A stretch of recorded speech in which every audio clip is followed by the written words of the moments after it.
Buongiorno e buona domenica, siamo anche qui, siamo anche oggi qui con il Focus TG per informarvi di quello che sta succedendo in Veneto.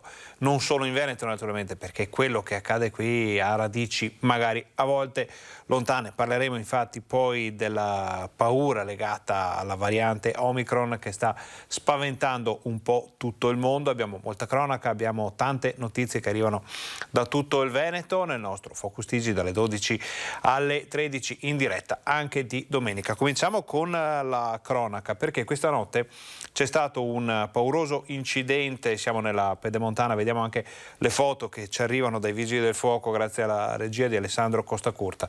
La notte scorsa verso le 2:30 i vigili del fuoco sono intervenuti in via Vittoria a Mussolente, siamo fra Bassano de Grappa e La Marca, all'incrocio con via Salvo d'Acquisto, per il rovesciamento di un'auto.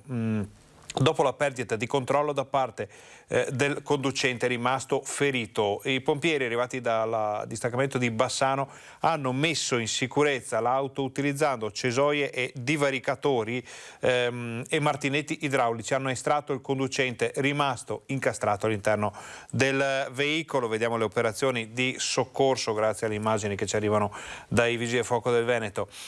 Si tratta di un 29enne di San Zenone, scusate, degli Ezzelini, che è stato stabilizzato dai sanitari del SUEM e portato in ospedale. Le sue condizioni sono gravi, era in codice rosso, a questo momento non sono ancora arrivate notizie sul suo stato di salute. Le operazioni di soccorso ai vigili del fuoco sono terminate dopo circa 2 ore. Le cause e la dinamica esatta di questo sinistro rimangono al momento tutte da ricostruire da parte dei carabinieri intervenuti sul posto. Apriamo ora la pagina legata al Covid, perché sono già arrivati i dati dell'emergenza coronavirus, sia quelli dei contagi che quelli dei vaccini. Vediamo insieme, sempre con la regia di Alessandro Costacurta, la situazione della diffusione del Covid in Veneto. Allora, sono 2082 le nuove positività riscontrate con i tamponi nella giornata di ieri fino alle 8 di questa mattina. I casi attualmente positivi in Veneto sono 28.896, ormai sale di quasi 1 migliaio di unità il numero dei positivi in Veneto. Ci sono persone che si negativizzano, ma ovviamente con questi numeri è destinato a crescere il volume delle persone positive, tanto che le persone positive al Covid in Veneto dall'inizio della pandemia sono 513.531. Sono da segnalare anche 11.947 decessi sempre dall'inizio della pandemia, mentre sono i 472.688 le persone che si sono negativizzate. Vediamo anche la grafica, la tabella relativa alla situazione degli ospedali in Veneto, perché vedete che crescono sia i pazienti in terapia intensiva che quelli in area non critica. Padova ne ha 18, solo l'ospedale di Padova per esempio. Vedete che tutti gli ospedali del Veneto sono coinvolti da questa fase dell'emergenza. Allora, i dati complessivi sono questi: ci sono 513 persone attualmente ricoverate in area non critica. Di queste 467 sono ancora positive, 48 si sono negativizzate. Sale anche il numero delle terapie intensive impegnate, perché sono ben 93. Questo ben 93 è grave in questo momento, ovviamente rispetto a quello che abbiamo visto nelle fasi più paurose, più drammatiche dell'epidemia. Sono numeri anche piuttosto bassi, controllabili, però siamo saliti a 93, siamo non lontani da la cosiddetta quota 100, si comincia a intravedere una possibilità di ingresso in zona gialla con questi dati della sanità. Di questi 93 persone ricoverate in terapia intensiva, 81 sono ancora positive, 12 si sono negativizzate. Il bilancio è questo: 26 persone in più in area non critica, quindi cominciano ad aumentare gli ingressi in ospedale di persone che non hanno fortunatamente bisogno di terapia intensiva o di entrare in rianimazione, però c'è un bilancio positivo di 2 unità anche in terapia intensiva. sono 2, 3, 2, 4 ogni giorno e questo ci porta rapidamente a numeri, ripetiamo, comunque sotto controllo, ma che danno da pensare. Ci sono anche dei decessi da segnalare, sono 5 negli ospedali del Veneto, quelli delle ultime ore, però ce n'è anche uno avvenuto in un'altra struttura non ospedaliera, quindi i morti rispetto all'ultimo bollettino sono addirittura 6. Questi erano i dati dell'emergenza coronavirus. Adesso insieme vediamo anche quelli delle vaccinazioni, perché è importantissimo vedere le due facce di questa medaglia. Sono state somministrate ieri 26.547 dosi, è un numero molto alto. A memoria ci pare di ricordare sia il numero più alto delle ultime settimane di sicuro. Sono 2.235 le prime dosi e questo significa che comincia a crescere anche il numero delle persone che decidono di aderire alla campagna vaccinale, che ricordiamo è ad adesione volontaria e facoltativa. Fino a qualche giorno fa eravamo addirittura a 3 cifre, adesso siamo saliti oltre quota 2000, vuol dire che secondo alcuni addetti ai lavori questi risultati, questi cambiamenti sono legati al fatto che tanti per avere il Super Green Pass hanno deciso di sciogliere le riserve e farsi vaccinare. Sono infatti solo 1645 i cicli completati, perché ormai quasi tutti i veneti che avevano deciso di farsi vaccinare avevano fatto anche la seconda dose. Si passa a parlare di terza dose con 22.000 addizionali in più rispetto a ieri. Sono il 93,3% delle dosi fornite rispetto a quelle a disposizione della Regione, ma scendiamo a vedere i dati ancora più importanti, perché il 76,9% dei veneti, di tutti i veneti, è vaccinato con una prima dose, il 75,7% è vaccinato con la dose completa, siamo vicini al 10%, siamo già all'8,8% invece con la terza dose addizionale, booster, chiamatelo come preferite. E questa è la tabella principale di questo periodo, perché ci spiega quali sono i livelli di copertura delle persone vaccinabili, ovvero degli over 12. Siamo all'85% con chi ha almeno una dose, vediamo 100% degli anziani, degli over 80 in questo caso, 84% dei veneti ha il ciclo completo, la cosiddetta si avvicina alla cosiddetta immunità di gregge. Naturalmente si è alzata l'asticella con le nuove varianti, con tutte le situazioni complicate che stiamo vivendo, e il 9,7% dei veneti ha già la terza dose, l'addizionale o booster, di veneti vaccinabili ovviamente. Questo è il grafico che ci mostra che effettivamente si sta correndo di nuovo a livelli molto importanti con la campagna vaccinale. Abbiamo già superato i risultati che erano stati raggiunti all'inizio di settembre. È plausibile che questa settimana si concluda con i dati odierni, che vedremo poi nei nostri telegiornali di domani, con un pareggio con quanto era successo ad agosto, quando la campagna vaccinale si era mossa molto bene. Poi c'era stato questo calo molto evidente che aveva portato a un minimo di 80.000 dosi settimanali alla metà di ottobre. Questi sono i dati dell'emergenza Covid di questo momento. Adesso noi facciamo una brevissima pausa pubblicitaria. Voi però state con noi, perché torniamo fra poco. Abbiamo informazioni sulla cosiddetta variante Omicron, per tutti è la sudafricana. Ne abbiamo già parlato con l'assessore alla sanità regionale Manuela Lanzarin, che ci ha dato alcune informazioni molto importanti su come la regione si sta predisponendo all'eventuale arrivo di varianti che in questo momento, lo possiamo dire giusto per tranquillizzare, in Veneto non ci sono. In Italia ne è stato trovato un caso, in Veneto non ci sono, ma perché questa variante preoccupa? Lo vediamo fra pochissimo, state con noi.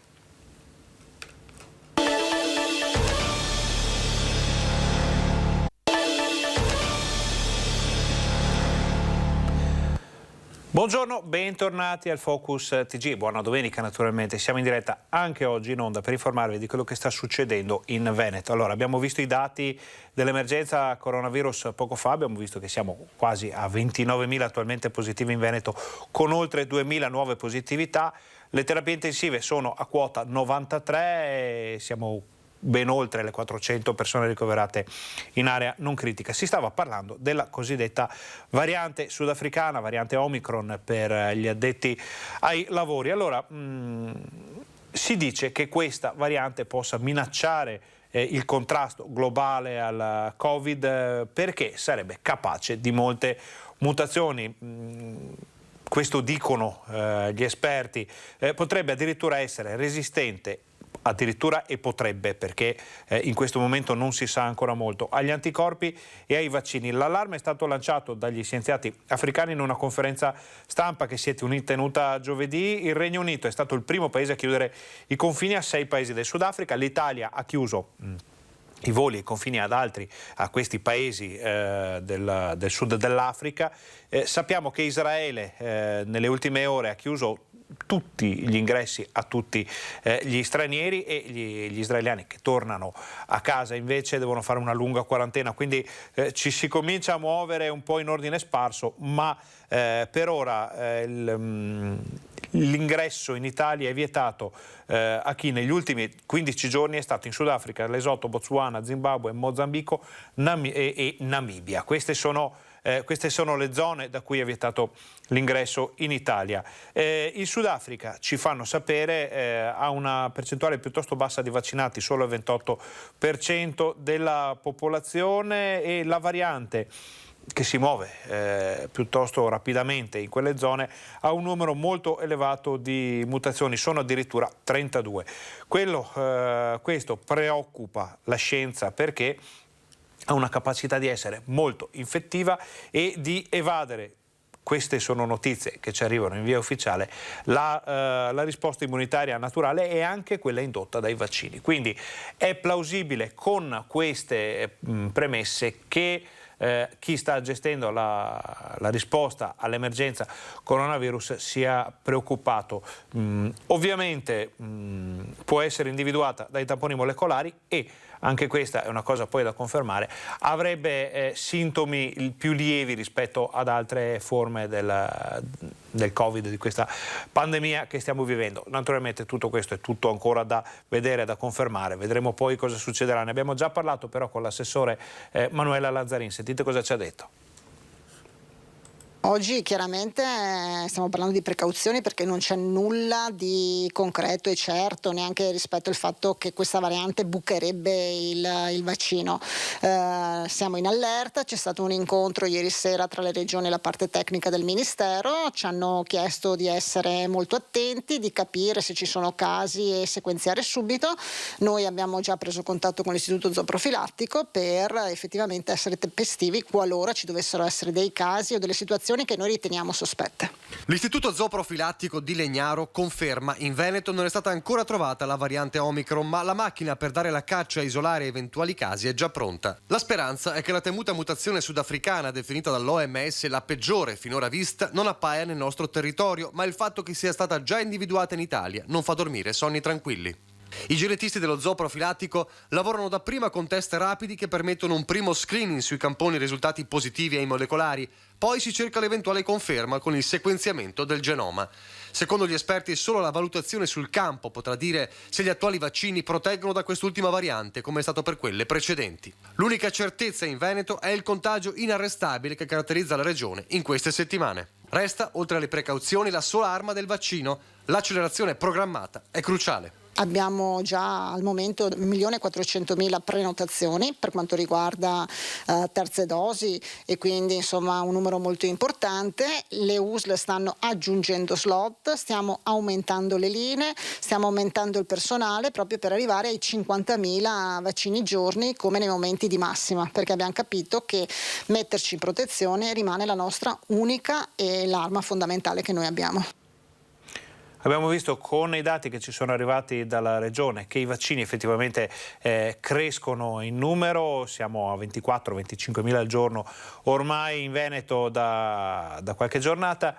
Sono molte le prime dosi, oltre 2.000, e questo fa ben sperare.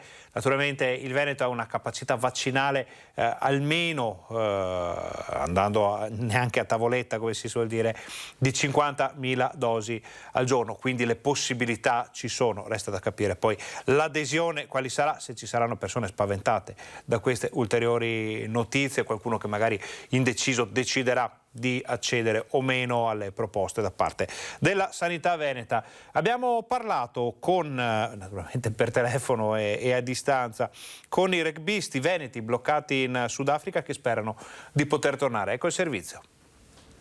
Stiamo aspettando di sapere quando torneremo, siamo al sicuro. I ragazzi sono tranquilli. I ragazzi sono loro, i vicentini Jacopo Trulla e Andrea Zambonin, l'adriese Enrico Lucchin, il padovano Mattia Bellini, il triestino Antonio Rizzi.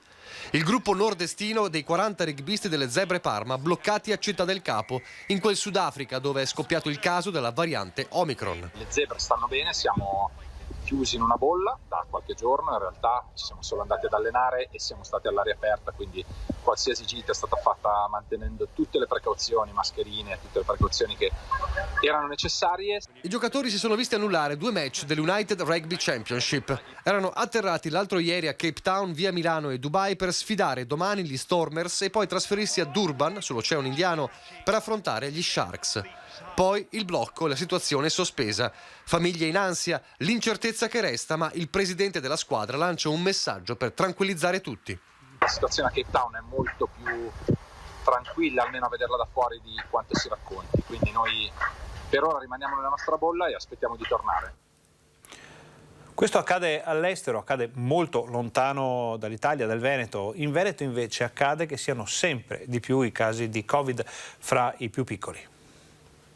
La quarta ondata che sta investendo anche l'Italia ha una caratteristica nuova rispetto alle precedenti. Il virus colpisce sempre più i bambini.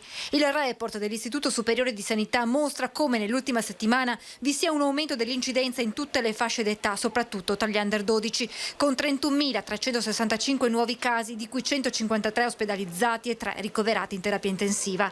Secondo i dati dell'IS, il 51% dei casi in età scolare è stato diagnosticato nella fascia 6-11 anni ed è in questa fascia che si evidenzia a partire dalla seconda settimana di ottobre una maggiore crescita dell'incidenza.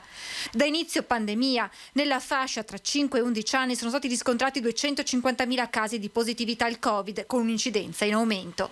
Questo virus continua a mutare e negli ultimi mesi abbiamo visto che l'incidenza, cioè i nuovi casi che riguardano bambini in questa fascia di età, sta molto aumentando. Era intorno al 5-6%, adesso siamo intorno al 25-30%. 1.500 i bambini per i quali è stata necessaria l'ospedalizzazione, 36 sono stati ricoverati in terapia intensiva, 9 hanno perso la vita. Non è vera la storia che ci sentiamo dire che i bambini non si ammalano di Covid. È vero che lo passano in modo prettamente asintomatico, ma abbiamo casi anche di bambini che stanno molto male e che poi sono andati anche incontro a morte. Il professor Guerriero ricorda poi le conseguenze lasciate dalla malattia sul fisico dei bambini con il cosiddetto long Covid, 300 le sindromi infiammatorie multisistemiche evidenziate, numeri davanti ai quali si pone sempre più forte l'importanza della vaccinazione anche per i bambini di questa fascia d'età, siero già approvato dalla FDA e da EMA e che la settimana prossima dovrebbe ricevere il via libera anche da AIFA. Bisognerà poi attendere metà dicembre per l'arrivo in Italia delle dosi pediatriche del vaccino Pfizer, che verrà somministrato in 2 tranche a 3 settimane di distanza l'una dall'altra. Vaccino testato su 2.000 soggetti, numero che qualcuno considera non sufficiente a fornire le garanzie necessarie. Praticamente tutti i farmaci che vengono approvati in fase, vi diceva prima il dottor Pomari, 2B, 3, vengono sperimentati su qualche piccola migliaia di casi, quindi 1.000, 2.000 e 3.000. Ci sono tantissimi farmaci che sono stati approvati anche con numerosità decisamente inferiore, cioè qualche centinaio, per cui siamo all'interno di quanto è prevista dalla metodologia della ricerca clinica. Per quanto riguarda poi la sicurezza del vaccino, su questo non sono emersi dubbi. Come dicevamo, ci sono molte persone che stanno decidendo di aderire alla campagna vaccinale del Veneto. In altre zone magari qualcuno ci sta ancora pensando, c'è chi, ricordiamo, ed è assolutamente giusto, la campagna vaccinale è ad accesso libero e facoltativa, quindi la scelta sta a ognuno, lo ricordano con tutti i distinguo anche le autorità.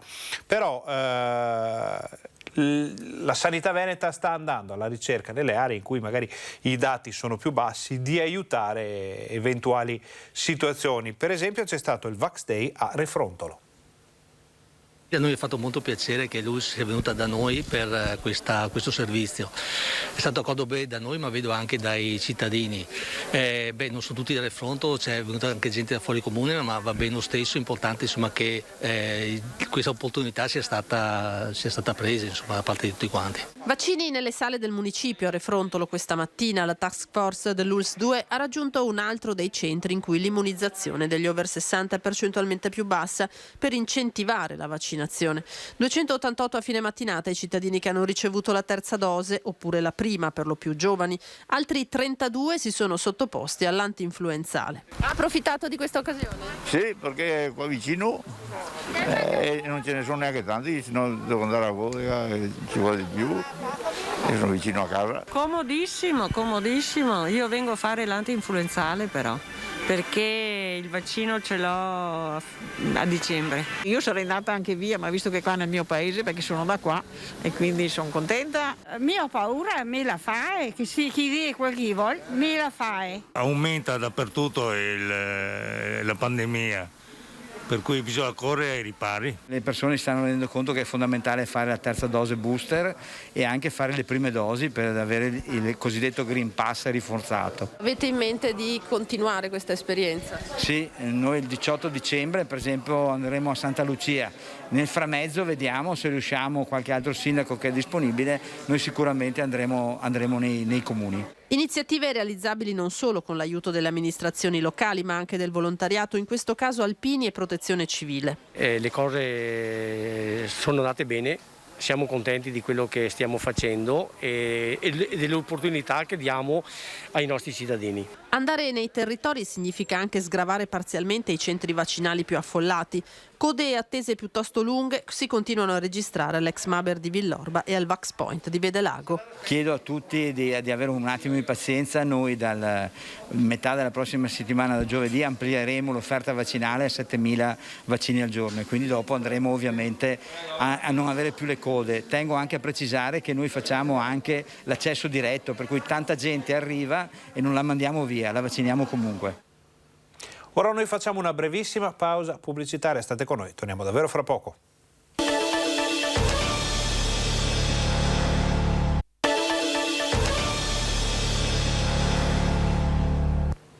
Buongiorno e ancora buona domenica, bentornati al Focus TG, siamo in diretta anche oggi in onda per informarvi di quel che succede in Veneto.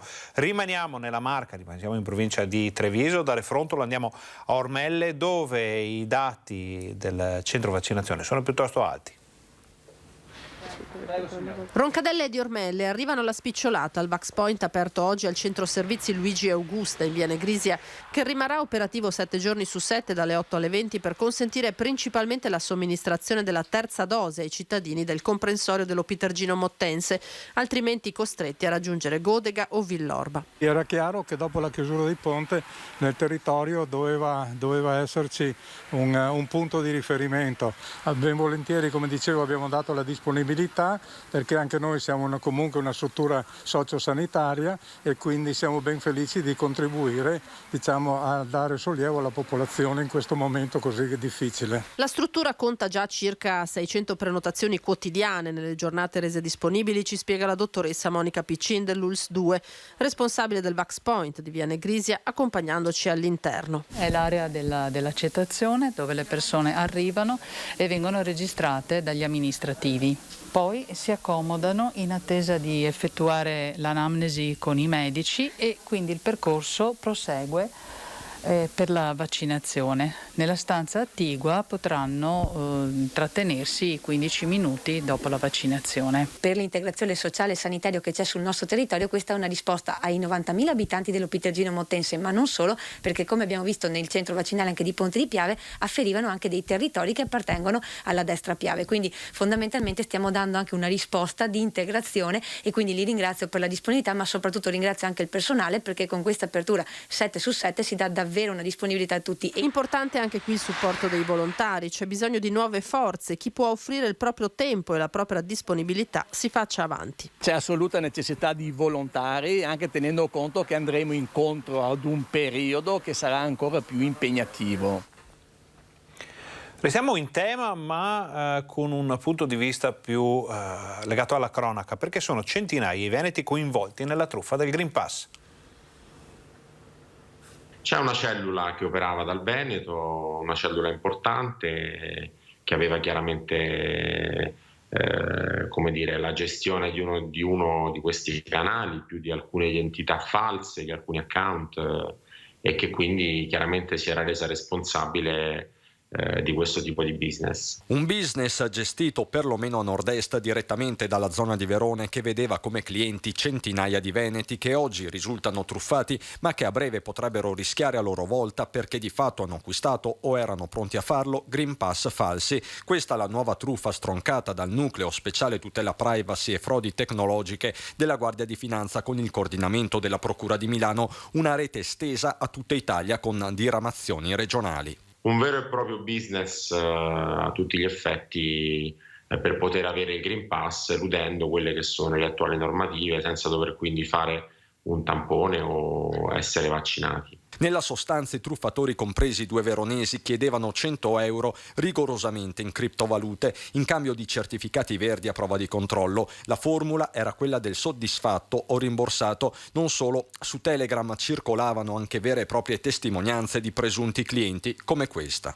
Ciao, ci tenevo tanto a ringraziarvi. Come immaginerai, io sono Novax schieratissimo e ho già il volo per andare a Malaga. Beh, all'ingresso ho presentato quello che ho preso da voi e indovina dove sono ora? In Spagna. Non smetterò mai di ringraziarvi. Quella che ora le Fiamme Gialle dovranno gestire è una mole ingentissima di informazioni e dati personali. Le perquisizioni hanno consentito di acquisire non soltanto le chat, i nominativi degli utenti che vi partecipavano, le informazioni che questi scambiavano, ma anche purtroppo numerosissimi documenti di identità, dati personali, codici fiscali, per i quali appunto ora è in corso una ricostruzione dell'intero archivio clienti, tra cui certamente c'è una importante clientela anche dal Veneto. Visto lo scopo dell'acquisto finalizzato a eludere la legge, la stragrande maggioranza dei truffati non sta segnalando l'esborso dei 100 euro, un fenomeno che la Guardia di Finanza sta tentando di arginare. Noi abbiamo un presidio fisso proprio a tutela di chi vuole approfittarsi di questa emergenza per arricchirsi indebitamente e o finanziare la criminalità organizzata, perché noi non sappiamo realmente poi chi c'è dietro. E il mio appello è sempre lo stesso, cioè quello di diffidare assolutamente da tutte queste forme, di escamotage rispetto ai canali tradizionali. Qui si parla di Green Pass, fra un po' arriverà il Super Green Pass. Nel frattempo molti comuni, molte amministrazioni comunali decidono di imporre l'obbligo di mascherina nei centri storici, nelle aree di mercato o mercatini, visto che sono iniziati anche i mercatini delle festività. Ieri era il primo giorno con le mascherine obbligatorie a Bassano del Grappa, che è un punto di riferimento molto importante per tutto il territorio, non solo per la Pedemontana, perché arrivano turisti da tutta Italia e dall'estero nella città del Ponte. Siamo andati a vedere com'è andata. Oggi qui a Bassano la mascherina è obbligatoria. Come vede questo provvedimento? Va benissimo così, la devono tenere tutti e così siamo sicuri, possiamo andare dove vogliamo ora di ultima. E il Green Pass soprattutto lo devono avere tutti, anche se qualcuno lo contesta, ma non va bene. L'epidemia, guarda che è una cosa tremenda. In mezzo a tanta gente va bene. Vi sentite più sicuri? Secondo me non più di tanto. Non più di tanto. Io la uso 8 ore al lavoro, sempre, e vedo che comunque la gente si ammala lo stesso. Di solito la porto sempre, anche quando non è obbligatorio. Purtroppo bisogna portarla, è poco da fare. Va benissimo, data la situazione bisogna stare protetti. Anche lei? Lo stesso identico pensiero, anche perché sono suo marito e non potrei pensare diversamente. Si sente più sicuro con la mascherina? Assolutamente sì, probabilmente questo è uno dei mezzi di autodifesa più efficaci. Da oggi la mascherina è obbligatoria in questa zona di mercato, cosa ne pensate di questo provvedimento? È giusto, io la porto sempre la mascherina, anche se non è obbligatorio io la porto sempre. Ah no, non lo sapevo, grazie. La mettete qui? Sì, no. Perché Certamente sì, io l'ho sempre indossata quando che venivo qui al mercato, perché c'erano sempre assembramenti, per cui è una protezione in più che ne vale la pena sicuramente, anche se sono vaccinata. Scivola perché ho il nasetto magro qua, visto? Però è necessario mettere. Sì, per l'amor di Dio. Si sente più sicura con la mascherina? Sì. Per quanto riguarda invece il Super Green Pass, l'introduzione di questo nuovo provvedimento fra qualche giorno, che andrà a influire di sicuro sulle prossime festività, cominciano già ad arrivare le disdette nei ristoranti. Il Super Green Pass, solo così sentito parlare per TV e quant'altro, secondo me ha avuto un impatto molto importante, perché abbiamo notato che la gente è un po' spaventata. Disdette ancora no, non abbiamo ancora avuto prenotazioni, perché comunque la gente, visto le punte che stanno salendo, visto che comunque 18 regioni in Italia stanno tornando gialle, si fa due pensieri prima e probabilmente userà nuovamente delivery per farsi portare a casa da mangiare. Il periodo natalizio alle porte, che sarà disciplinato dalle nuove disposizioni del cosiddetto Super Green Pass, inquieta i ristoratori. Se da una parte solo alcuni hanno già ricevuto qualche disdetta per le festività, l'impressione più generale è che buona parte della clientela preferirà festeggiare in privato. Un po' preoccupa, perché di sicuro ci sarà meno possibilità di accogliere le persone che avevano il Green Pass con il tampone. Penso che il 50% lo passeranno a casa, perché non tutti ce l'hanno il Green Pass, il Super Green Pass come lo chiamano. Noto che c'è stato un bel calo, specialmente l'ultima settimana. Natale, diciamo a livello prenotazioni bene, Natale. Cene di Natale, cene aziendali, purtroppo siamo fermi ancora tutto al palo. Tante richieste, però poche conferme, la gente è molto preoccupata. Domanda secca, avete avuto disdette? Sinceramente no, anzi io sono molto piacevolmente sorpresa anche dalla risposta del feedback dei miei clienti, che comunque coloro che frequentano il nostro locale si sono adeguati tranquillamente. Adesso è troppo presto per dire questo, perché appena è uscito da un giorno il discorso del Super Green Pass, però di sicuro ci sarà un calo, per me sì, ci sarà. Adesso lo aspetta? Mi aspetto un calo, sì, delle persone che usavano il Green Pass pur non essendo vaccinate, ma con il tampone. Apriremo proprio martedì qua in Piazza Castello, nel cuore del centro storico di Vicenza. Il Super Green Pass approvato proprio da poco, vi spaventa? Spaventa, però dall'altro lato anche rassicura, perché c'è la voglia quindi di dare altre regole per non arrivare a lockdown. Sicuramente può capitare che qualcuno che appunto non sia vaccinato può disdire la prenotazione, ma noi in questo caso, comportandoci sempre in maniera corretta, adeguandoci sempre alle regole come è stato fatto, non abbiamo avuto grandi problematiche, non li abbiamo tuttora. Sono temi che seguiremo con le nostre redazioni, i nostri giornalisti, i nostri operatori da qui fino a Natale, poi ve le racconteremo nel Focus TG e nella nostra informazione serale. Adesso però facciamo una brevissima pausa pubblicitaria, state con noi perché torniamo fra poco.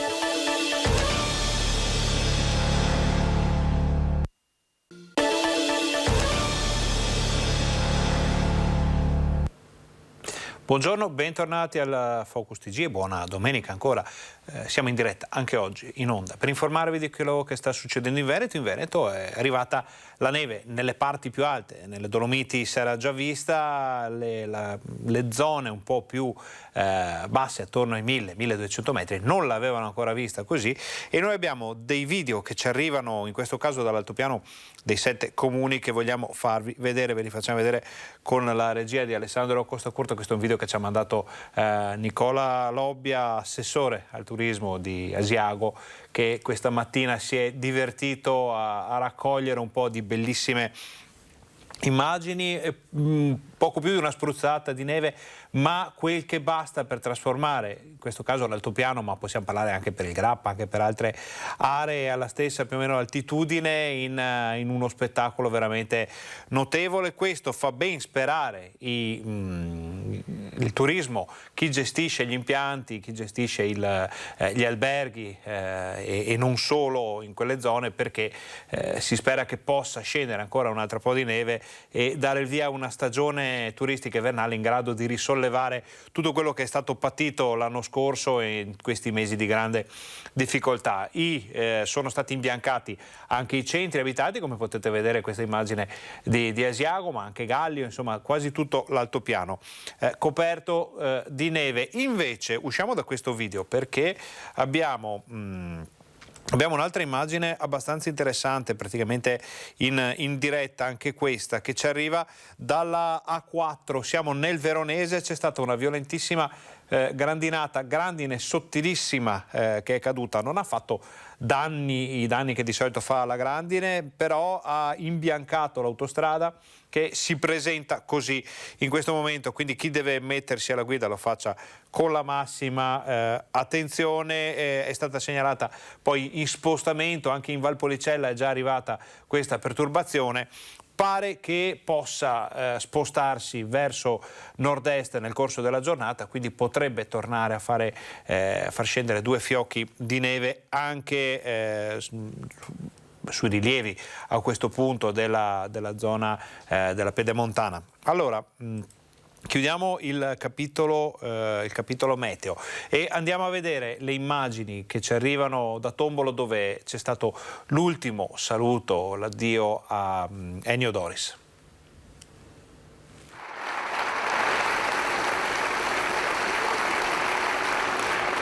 Il mondo a Tombolo non si era mai visto. Ennio ce l'ha portato. Tombolo per un giorno ha raccolto il mondo della finanza, dell'imprenditoria e della politica, da Marco Tronchetti Provera ad Alessandro Benettone, dalla famiglia Berlusconi, con Silvio seduto accanto al governatore del Veneto Luca Zaia, Marina e Paolo, ma anche tanta gente comune, i suoi concittadini e chi in questi anni ha condiviso il percorso in Mediolanum, tutti uniti per l'ultimo saluto ad Ennio Doris. La bara, con sopra una cascata di orchidee bianche, entra nella chiesa di Sant'Andrea tra gli applausi, a seguire il feretro l'amata moglie Lina, i figli Sara e Massimo, i 7 nipoti. La funzione si apre con alcuni commoventi messaggi, come quelli di chi ha lavorato fianco a fianco con Ennio Doris. Grazie di cuore. È stato un enorme privilegio poter fare un pezzo del viaggio di fianco a te. Tocca poi ad Acqua salutare a nome di tutti i nipoti l'amato nonno. Il tuo impegno e la tua passione ci hanno regalato una vita di scelte. E scegliere non è un lusso consentito a molti. Non ti preoccupare della nonna. Ce ne occupiamo noi. Sappiamo che hai lottato per non lasciarla da sola. Per noi sei ancora qui. Ti vediamo e ti sentiamo in ogni luogo. Attimi di vita, istanti di felicità come quelli raccontati dalla figlia Sara con una lettera che scrisse una notte di maggio quando si trovava in ospedale a Castelfranco per assistere il papà. Papà, sarò sempre al tuo fianco, in questo mondo e in qualunque altro mondo sia previsto per noi. Il figlio Massimo ricorda quello che il padre ha costruito e il come lo ha fatto, ora riconosciuto dal mondo bancario e della finanza con tanti attestati di stima. Ma Massimo ricorda anche l'Ennio Doris, papà. Per un bambino, quando è piccolo, il papà è una specie di supereroe. Poi arriva l'adolescenza, uno cresce e si rende conto che il papà è una persona come tante altre. Beh, per me sei sempre rimasto Superman e sempre lo sarai. Durante l'omelia, don Bruno Caverzana, che ha letto il messaggio inviato dal cardinale Ruini per l'amico Ennio, ha ricordato l'impegno di Doris per la sua Tombolo, ma anche per tutti coloro che erano in difficoltà, dai bambini poveri ai malati, agli emarginati.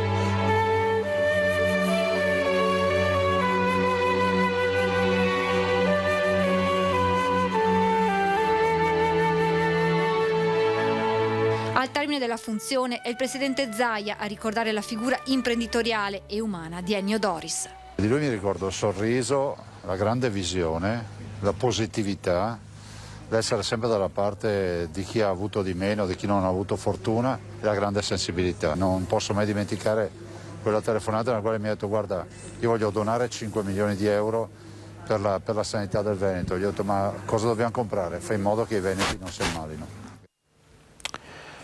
Passiamo alla cronaca, perché è mancato Ferruccio Bosello, l'anziano accusato di aver ucciso la moglie allettata. A quasi un mese dalla morte della moglie, Natalina Milani, è deceduto in ospedale Ferruccio Bosello, 84 anni, l'uomo che la notte tra il 29 e il 30 ottobre venne trovato ferito nella sua casa di Cadoneghe. L'anziano era accusato di aver soffocato la moglie, 81enne, tentando poi di togliersi la vita conficcandosi un coltello alla gola e uno all'addome. Bosello si era difeso con le figlie confidando loro di non aver ucciso la madre, ma di averla già trovata senza vita e di avere tentato il suicidio perché non voleva più pesare sui figli. L'autopsia sul corpo della donna aveva confermato la morte per soffocamento. Natalina era malata di Alzheimer da anni e ormai non riconosceva più né i figli né il marito, che si prendeva cura di lei 24 ore su 24. Ferruccio Bosello, dopo un periodo in ospedale, pareva stesse per riprendersi. Era sposato con Natalina da 60 anni. E non ce l'ha fatta la 60enne ciclista di Caorle investita da un'auto qualche giorno fa. Non ce l'ha fatta Giuseppina Marchesan, la 60enne di Caorle, investita da un'auto che le ha tagliato la strada mentre era in sella alla sua bici sabato 23 ottobre all'ora di pranzo, verso le 13:30. È morta questa notte, dopo più di un mese di agonia, all'ospedale dell'Angelo di Mestre, dove era stata ricoverata subito dopo l'incidente già in gravi condizioni. Ora, alla luce dei fatti, risulta indagato per omicidio colposo l'automobilista 84enne che l'ha travolta, anch'egli Caorlotto. Giuseppina Marchesan, sebbene in pensione, lavorava ancora come stagionale, come addetta alle pulizie. Non era sposato e non aveva figli, ma lascia 3 sorelle e un fratello. In seguito al tremendo impatto era caduta a terra battendo violentemente la testa e riportando un pesante trauma cranico più svariate fratture. Subito sottoposta a un delicato intervento chirurgico alla testa, era stata quindi ricoverata nel reparto di rianimazione in stato di coma in prognosi riservata. Nonostante tutti i tentativi dei medici di salvarla, nella notte appena trascorsa il suo cuore ha cessato inesorabilmente di battere. C'è stato anche un infortunio sul lavoro a Orgiano, un operaio è precipitato da un'impalcatura, le sue condizioni sono molto gravi. Orgiano, mattinata gelida in Viale dell'Industria. Un operaio sta lavorando su un'impalcatura quando, per cause in corso di accertamento, precipita da un'altezza di 4 metri. L'impatto a terra gli procura ferite gravissime.